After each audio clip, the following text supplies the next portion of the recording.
Honourable law minister صاحب نے فرمایا کہ سینٹ اور نیشنل اسمبلی ہے، اور اگر نیشنل اسمبلی سے کوئی چیز آ جائے تو اس کو ہمیں رسپیکٹ کرنا چاہیے، اور ہم کمیٹیز کو نہ ہاؤزز اس لیے بنائیں سینٹ اور نیشنل اسمبلی کی اہمیت نیشنل اسمبلی سے تھوڑی اس طرح زیادہ بن جاتی ہے کہ یہاں برابری ہے ہر صوبے کی بھی، تو یہ اس کو کمیٹی میں بھیجنے کی ضرورت نیشنل اسمبلی سے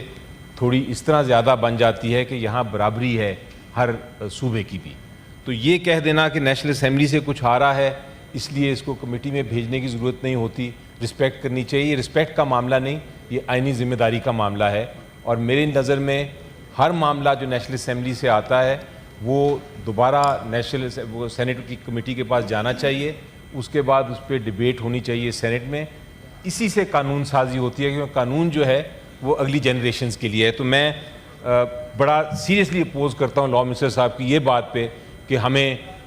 رسپیکٹ کرنی چاہیے ایک دوسرے کی، اور اس وجہ سے ہمیں قانون کو کمیٹیز کے پاس نہیں بھیجنا چاہیے، رسپیکٹ اپنی جگہ لیکن قانون سازی کا پروسیجر اور عمل اپنی جگہ۔ میں سر اس ایشو کے اوپر بالکل کنسیڈ، یہ رائٹ کنسیڈ نہیں کرنا چاہتا بل موو کرنے والے کا کہ وہ کہے کہ نہیں میرے بل کو کمیٹی میں ہی وہ جائے تو اسی صورت میں ہوگا، کیونکہ یہ تجویز آج اس بل کے حوالے سے منظور کاکڑ صاحب نے دی ہے جو ہمارے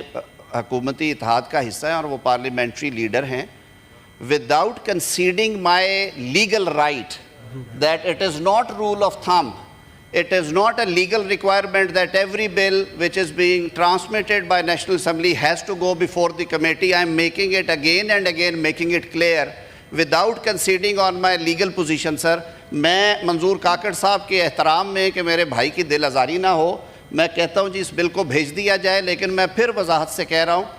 یہ چاہتے ہیں ووٹ کرانا کرا لے، کوئی بات نہیں ہے، لیکن میں صرف پارلیمانی لیڈر بلوچستان عوامی پارٹی کے احترام کی وجہ سے کہہ رہا ہوں کہ آپ بھیج دیں کمیٹی کو وداؤٹ کنسیڈنگ، یہ رائٹ ہوتا ہے سر بل موو کرنے والے کا، وہ ووٹ کرائے گا، کل کو میرا بل آتا ہے میں آپ سب کی اجازت سے کہوں گا سر اس پہ ووٹ کرائیں،